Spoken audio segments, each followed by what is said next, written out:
नमस्कार, स्वागत है आपका मैजिकल स्टडी चैनल पर। आज हम यूजीसी नेट पेपर 2 विषय हिंदी से संबंधित रीतिकाल का भाग 1 लेकर आपके समक्ष उपस्थित है। तो आज के वीडियो में हम बात करेंगे रीतिकाल का नामकरण, वर्गीकरण और उससे संबंधित अन्य जानकारी की रीतिकाल शब्द से क्या अभिप्राय है, रीति शब्द से क्या अभिप्राय है, रीतिकाल नाम पर आपत्ति क्यों आई और रीतिकाल के अन्य नाम क्या हैं और इनकी अलग अलग काव्य धाराएं कौन कौन सी हैं। तो चलिए शुरू करते हैं रीतिकाल का नामकरण एवं वर्गीकरण। तो रीत शब्द से अभिप्राय है कि रीत भारतीय काव्य शास्त्र में प्रचलित 6 संप्रदायों में से एक का द्योतक माना जाता है और रीत का स्वरूप निरूपण करते हुए सबसे पहले आचार्य बामन ने रीत को विशिष्ट पद रचना कहा और उसे व्यापक अर्थ में ग्रहण करते हुए रीत को ही काव्य की आत्मा भी घोषित किया। तो जो आचार्य बामन थे उन्होंने रीत को विशिष्ट पद रचना कहा है और उसके व्यापक अर्थ में ग्रहण करते हुए रीत को ही उन्होंने कहा है कि रीत ही काव्य की आत्मा है। तो रीत शब्द का अगर हम व्यापक रूप में अर्थ ग्रहण करने का फल देखें, परिणाम देखें, तो जो सभी काव्य रचना संबंधी नियम हो गए या फिर सिद्धांत हो गए, तो ये सब जो है नियम, सिद्धांत, रस, अलंकार, ध्वनि, नीलम जी गुड मॉर्निंग। तो ध्वनि सभी विभिन्न जो तत्व हैं उसमें समाहित कर लिया गया है। तो ये जो आप समझ सकते हैं सामान्य अर्थ में कि रीत शब्द का अगर हम अर्थ देख रहे हैं तो उसको ग्रहण करने के लिए जो काव्य रचना संबंधी जो भी नियम है, सिद्धांत है, रस या अलंकार, ध्वनि, सभी जो अन्य तत्व हैं उनको समाहित कर लिया गया है। और रीतकालीन आचार्यों ने रीत के जो इसी व्यापक अर्थ में काव्य रचना पद्धति का अनुसरण किया है। और हिंदी में रीतकालीन कवियों ने काव्यांगों के लक्षण एवं उदाहरण देते हुए जो ग्रंथ लिखे हैं उन्हें रीत ग्रंथ या फिर लक्षण ग्रंथ कहा गया है। तो वैसे तो हम अभी अर्थ और समझेंगे कि रीतिकाल क्या है और रीतिकाल के नाम क्या है, लेकिन हमें सबसे पहले यही समझना आवश्यक हो जाता है कि रीत सबसे अभिप्राय क्या है। तो बस ये ध्यान रखें कि जिसमें काव्य रचना संबंधी जो भी नियम और सिद्धांत या रस और जो अलंकार, ध्वनि, सभी से संबंधित जो सभी तत्व उसमें सम्मिलित कर लिए जाते हैं तो वो रीत शब्द कहलाते हैं। तो आगे हमें देखते हैं आचार्य शुक्ल ने जो इस काल का जो निरूपण किया था, इसको नाम दिया था रीतिकाल। तो इसमें रीत निरूपण की जो प्रमुख प्रवृत्ति थी इसलिए उन्होंने इसको रीतिकाल नाम दिया था। हम समझते हैं रीतिकाल से क्या अभिप्राय है। तो भक्ति काल के बाद काव्य परंपरा रीत से आबद्ध था और रीत काल में रीत तत्व का निरूपण अधिक हुआ, अर्थात काव्यांगों के लक्षण एवं उदाहरण देने वाले लक्षण ग्रंथों की रचना अधिकांश कवियों ने की, अतः इसका नाम रीतिकाल पड़ा। तो रीतिकाल का जैसे उस समय जो आचार्य शुक्ल जी ने जो काल विभाजन किया है उन्होंने उस काल की प्रमुख प्रवृत्ति को ही आधार बनाकर काल विभाजन किया है। तो इसलिए उन्होंने जैसे आदिकाल को वीरगाथा काल नाम दिया था और इसमें की प्रमुखता क्या थी, वीरगाथा काल की जो रचनाएं थी वीरगाथाओं की प्रमुखता थी उसमें। और इसी प्रकार जो भक्ति की प्रवृत्ति की प्रमुखता के कारण उन्होंने मध्यकाल को भक्ति काल नाम दे दिया था। और भक्ति काल के बाद काव्य परंपरा में जो रीत संबंधी जो प्रचुरता मिलती है, रीत निरूपण मिलता है, तो इसकी विशेषता के कारण उन्होंने इस काल को नाम रीतिकाल दिया था। तो हम आगे देखते हैं रीत काल के जो अन्य नाम दिए गए हैं वो क्या क्या है। तो रीत काव्य में जॉर्ज ग्रियर्सन ने रीत काव्य कहा है और अलंकृत काल मिश्र बंधुओं ने कहा है और रीत काल आचार्य रामचंद्र शुक्ल ने नाम दिया है और श्रृंगार काल आचार्य विश्वनाथ प्रसाद मिश्र ने दिया है नाम और कला काल डॉक्टर रमाशंकर शुक्ल रसाल ने दिया है और अलंकार काल त्रिलोचन जी ने। तो ये कुछ नाम दिए हैं रीत काल के जो अन्य प्रस्तावित नाम थे, लेकिन इन सभी नामों में जो आपत्ति रही है, जैसे कुछ आचार्य जो शुक्ल जी ने जो नाम दिया था इसको स्वीकार नहीं करते थे, वो इसे श्रृंगार काल कहना या कला काल कहना या अलंकृत काल कहना या अलंकार काल, इन सभी नामों को कहना अधिक उचित मानते थे। जैसे अगर हम इन पे ध्यान दें, लेकिन जैसे उन्होंने कहा था कि इसका रीत से भी अधिक अंतर नहीं है वैसे तो, और हाँ अगर हम श्रृंगार काल नाम देना चाहें तो बस रीत से थोड़ा सा पृथक हो जाता है। बाकी अलंकार काल कहना थोड़ा उचित हो जाए क्योंकि उसमें उस तरह की रचनाएं लिखी गई थी। और रीत काल में जो रची रचनाएं हुई हैं जैसे घनानंद के बारे में या ठाकुर या बोधा या जो अन्य कवि हुए हैं, उनकी रचनाएं रीत मुक्त होने के कारण उन्हें रीत काल के अंतर्गत लाने में थोड़ी सी हिचक हो सकती है। तो क्योंकि रीतबद्ध कवियों की भांति श्रृंगार परक रचनाएं थी इनकी, घनानंद की रचनाएं, और इसलिए जो आचार्य विश्वनाथ प्रसाद और डॉक्टर नगेंद्र जैसे जो विद्वानों ने रीत शब्द को उसको एकदम संकुचित सीमित अर्थ में ग्रहण करते हुए इसे काव्य रीत का संक्षिप्त रूप माना है। और इस काल में उन्होंने एक अन्य प्रवृत्ति भी देखी श्रृंगार आदि की, जैसे उन्होंने देखा है तो नामकरण की दर से रीत काल की अनुपयुक्तता भी सिद्ध हो जाती है, लेकिन जो आचार्य मिश्र थे उन्होंने इसे श्रृंगार काल कहना ही उचित समझा। लेकिन ये भी सटीक नहीं मानी जाएगी क्योंकि उन्होंने रीत की व्यापकता पर ध्यान ही नहीं दिया और उन्होंने बस एक विशेष प्रवृत्ति खोज ली, उसमें एक समानता स्थापित करने की कोशिश की और विशेष बल दिया। तो इसलिए ये भी हमारे लिए श्रृंगार काल कहना भी उचित नहीं होगा। वो एक सिर्फ एक प्रवृत्ति है उसकी, लेकिन उसके आधार पर पूरे काल का हम विभाजन नहीं कर सकते।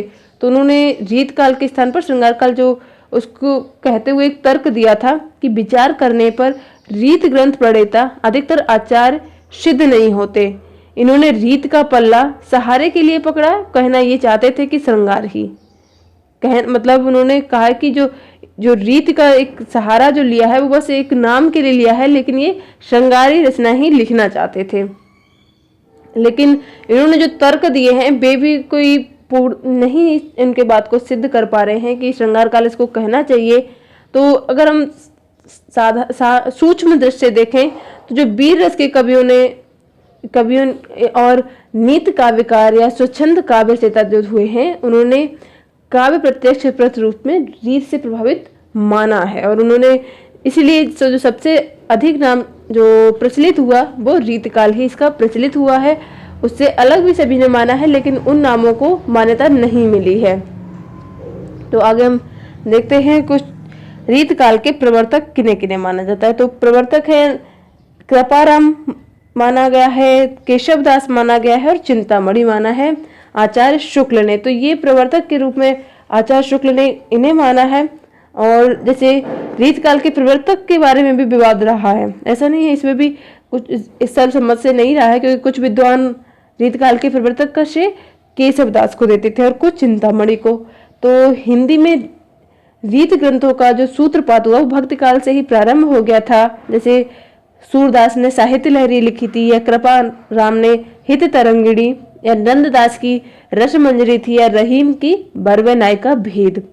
तो इन सभी ग्रंथों में रीत निरूपण किया गया था और काव्य रीत का एक सम्यक समावेश इन ग्रंथों में किया गया था।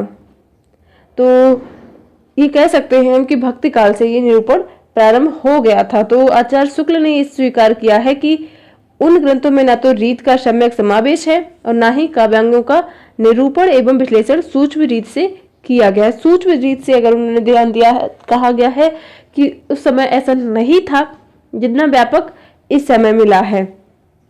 किसी ने नायिका भेद की चर्चा की उस समय और किसी ने मात्र अलंकार निरूपण किया। तो आचार्य शुक्ल ने एक कथन कहा था कि अब तक किसी कवि ने साहित्य शास्त्र में निरूपित काव्यांगों का पूरा परिचय नहीं कराया था, यह काम केशव दास ने किया है। लेकिन ऐसा उन्होंने कहा था, इससे कंफ्यूज ना हो, लेकिन उन्होंने माना चिंतामणि को ही है, किंतु भी जो चिंतामणि को ही कहते थे कि उनका इसके बारे में भी एक तर्क था कि भले ही केशव दास ने रीत निरूपण का द्वार खोल दिया है, लेकिन इसके प्रवर्तक का श्रेय हम उन्हें नहीं दे सकते। तो प्रवर्तक हम उसी को कह सकते हैं जिसका लोगों ने अनुकरण किया हो, जिसने आगे तक परंपरा चलाई हो, जिसके बाद परंपरा चली हो। अर्थात जैसे जो आगे के कवि जिनका अनुसरण करें उन्हें हम मान सकते हैं। तो इसलिए वो उन्होंने केशव को न मानकर चिंतामणि त्रिपाठी को ही मानना उचित समझा है। तो एक और कथन देख लेते हैं इनके बारे में। पहले विश्वनाथ प्रसाद मिश्र जी द्वारा जो काल विभाजन किया गया उसको समझ लें उसके बाद हम डिस्कस करेंगे। आचार्य रामचंद्र शुक्ल से संबंधित आते हैं उनके कथन, तो इसलिए महत्वपूर्ण जो भी विद्वान हुए उनके कथन देख लेंगे आज। तो विश्वनाथ प्रसाद मिश्र जी द्वारा काल विभाजन जो किया गया उसे श्रृंगार काल नाम दिया गया, और रीतबद्ध धारा और रीत मुक्त या स्वच्छंद काव्य धारा दो भागों में से बांटा गया, और दोनों की उपशाखाएं भी हुई, लक्षणबद्ध काव्य और लक्ष्य मात्र काव्य। और रीत मुक्त या स्वच्छंद काव्य धारा में रसोन्मुख काव्य और शुद्ध प्रेम काव्य। तो इस तरह से उन्होंने इसका विभाजन किया था, तो लेकिन इसको ज्यादा माना नहीं गया। और आचार्य विश्वनाथ प्रसाद ने श्रृंगार काल को 3 भागों में बांटा। एक तो रीतबद्ध, तो इसका एक विभाजन हम देख रहे हैं, तो एक तो रीतबद्ध, दूसरा रीत सिद्ध और तीसरा रीत मुक्त। तो जो रचना लक्षण और उदाहरणों से युक्त होती थी उस काल को पूरा रीतबद्ध कहा गया, और जिस काल में रीत की बंधी परिपाटी के अनुकूल स्वतंत्र काव्य रचनाएं होती थी उसे रीत सिद्ध कहा गया, और रीत परंपरा की साहित्यिक रूढ़ियों से मुक्त रचनाओं को रीत मुक्त कहा गया। तो यही हम आगे काल विभाजन आगे किया गया, हमारा काव्य धाराओं में बांटा गया। तो इससे पहले हम देखते हैं आचार्य शुक्ल ने जो कहा था कि यह परंपरा केशव के चलाए हुए पुराने आचार्यों जैसे भामा या उद्भट आदि के मार्ग पे न चलकर परवर्ती आचार्यों के परिष्कृत मार्ग पर चली है, जिसमें अलंकार और अलंकार का भेद हो गया था, और काव्य के स्वरूप और अंगों के संबंध में हिंदी के रीत ग्रंथकारों ने संस्कृत के परवर्ती कवियों का मत ग्रहण किया है। ये ऐसा उन्होंने एक कथन कहा था इसके बारे में, रीत काल से संबंधित। और रीत ग्रंथों की जो ये परंपरा थी वो केशव की कवि प्रिया के 50 वर्षों बाद तक चली है, और ये अलग अलग तरह के आदर्श लेकर उत्पन्न हुई। तो शुक्ल जी का एक मत ये भी था कि हिंदी रीत ग्रंथों की अखंड परंपरा चिंतामणि त्रिपाठी से चली आई, और अतः रीत काल का आरंभ वहीं से माना जाना चाहिए। तो आगे देखते हैं, शुक्ल जी के अनुसार एक और कथन जो था कि अपने आश्रयदाताओं की रुचि के कारण रीतकालीन काव्य का उदय हुआ था। तो इनका ऐसा मानना था कि अपने आश्रयदाताओं की जो रुचि के अनुसार, ये हम बाद में देखेंगे, शाम को डिस्कस करेंगे ही कि क्या परिस्थितियां रही हैं, क्या पृष्ठभूमि रही, क्या विशेषताएं रही हैं। तो बाकी चिंतामणि त्रिपाठी ने जो काव्य शास्त्र लिखे थे वो 4 ग्रंथ लिखे थे, रसविलास, श्रृंगार मंजरी, छंद विचार और कविकुल कल्पतरु। तो ये काव्य शास्त्र संबंधी उन्होंने 4 ग्रंथ लिखे थे, ये ध्यान रखें। बाकी मैं पीडीएफ में आगे ऐड कर दूंगी, अभी इसमें तो नहीं होगा शायद, तो वो मेरे से छूट गया है। तो उसके बाद हिंदी में जो एक निरंतरता चलती आई कि सभी जो अन्य जो कवि आए उन्होंने रीत संबंधी काव्य लिखना शुरू कर दिया। तो इन्हीं आधारों पर इसका नाम शुक्ल जी ने रीत काल रखा है। और थोड़ा सा अलग विद्वानों का देखें तो निरूपण जो उन्होंने किया है, उनके जो कथन रहे हैं, नगेंद्र और आचार्य श्याम सुंदर दास का जो मत है वो आचार्य शुक्ल से बिल्कुल अलग रहा है। तो उनका मत ये था कि वे रीत काल के प्रवर्तक को चिंतामणि को नहीं मान रहे थे, केशव दास को मान रहे थे। तो उन्होंने डॉक्टर नगेंद्र ने कहा था कि हिंदी काव्य शास्त्र की परंपरा में यदि केशव के आचार्य तत्व का विचार करें तो केशव का महत्व असंदिग्ध है।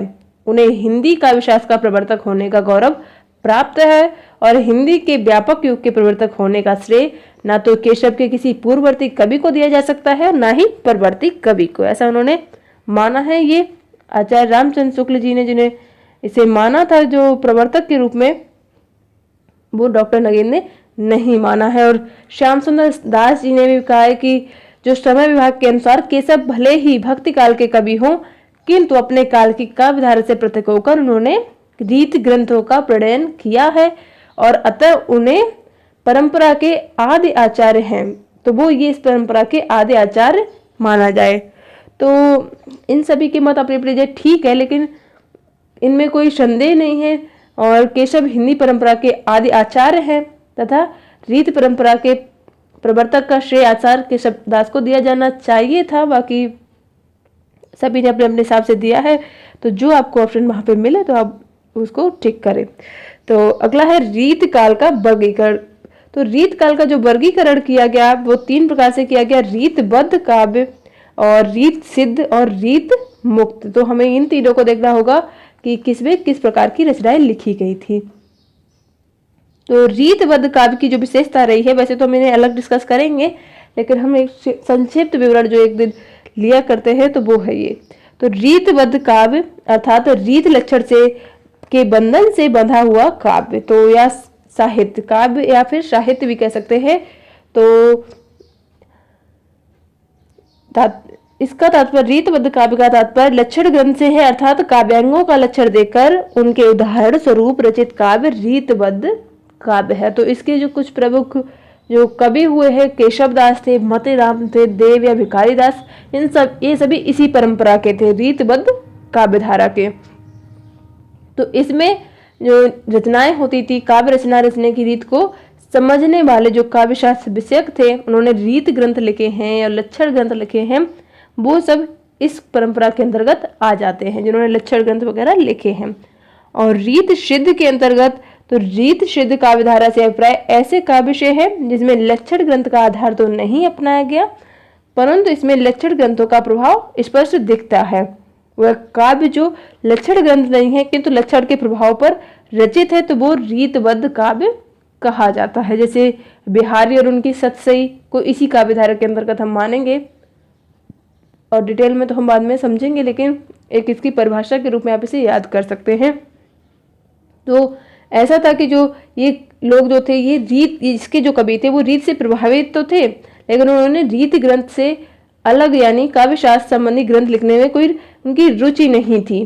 तो हाँ, ये जरूर था कि उन्होंने रीत काल की जानकारी थी, और उनकी कविता के जो अधिकांश छंद ऐसे अवश्य थे जो काव्य शास्त्र में उल्लिखित किसी न किसी सिद्धांत के उदाहरण थे। तो बिहारी और उनकी सतसई इसी का ही हम उदाहरण मान सकते हैं। और रीत मुक्त की बात करें तो इसे रीत स्वच्छंद काव्य धारा भी कहते हैं। इसके अंतर्गत ऐसे कवि आते हैं जिन्होंने ना तो रीत ग्रंथ रचे और ना ही उन्होंने रीत सिद्धांतों में कोई रुचि ली, यानी रीत से वो अप्रभावित होकर अपनी ही धुन में मस्त रहे और वो अपनी जो रचनाएं लिखते थे, इस कारण से उन्हें रीत मुक्त या फिर रीत स्वच्छंद कवि कहा जाने लगा। तो उसमें घनानंद का नाम आप सबसे ऊपर ले सकते हैं। जो अन्य कवि हैं जैसे ठाकुर, बोधा, आलम, तो द्विजदेव, ये सभी जो नाम है ये महत्वपूर्ण हो जाते हैं रीत मुक्त काव्य धारा के। तो हम इन्हें बाद में डिस्कस करेंगे। अभी हमने सिर्फ रीत निरूपण समझा, रीत का जो ग्रंथ लिखे गए थे उसका अर्थ क्या है, और रीत शब्द का अर्थ क्या है, रीत काल से अभिप्राय क्या है, और रीत काल की काव्य धाराएं कौन सी हैं, ये सभी एक सामान्य जानकारी इसमें आपको मिल गई है। तो और अब हम डिटेल में पढ़ेंगे शाम को। तो चलिए, अगर आपको वीडियो उपयोगी लगा हो तो प्लीज़ वीडियो को लाइक करें, और हमसे जुड़ने के लिए, वीडियो देखने के लिए आप सभी का धन्यवाद। ये PDF आपको मिल जाएगी आज रात को, आज शाम की जो लाइव होगी उसके बाद। तो वीडियो देखने के लिए, हमसे जुड़ने के लिए आप सभी का धन्यवाद। अगर आपको उपयोगी लगा हो तो प्लीज़ लाइक जरूर कर दें। आपका दिन शुभ हो।